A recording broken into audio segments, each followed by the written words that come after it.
I always wanted to be a bus driver. I'm good with kids. I enjoy kids. To me, I always thought it would be fun. Before I was a driver, I worked in the plants for 30 years. I was a CNC machinist, plasma operator, and I worked in each and every plant out in Pasadena. It's a new experience every day. The enjoyment of picking up kids, dropping them off, I just thought that would be a really great transition. And it was something that I've been waiting to do for a long time. This is a place where we're going to be happy. We're going to enjoy one another.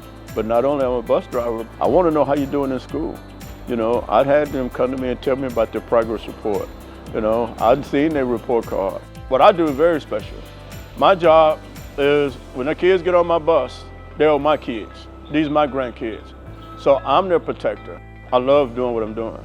And when you love doing what you're doing, then you're going to enjoy it. You just want to give it a try. I believe it'll be a really great thing. It's very rewarding. Cypress is a good place to work. I went to Jersey Village, I went to Dean Middle School, and I went to Banks. So I grew up right here. Cypress is just really no other choice, no other place to be. For me, it's Cypress. For more information on how you can drive CFISD, visit www.cfisd.net.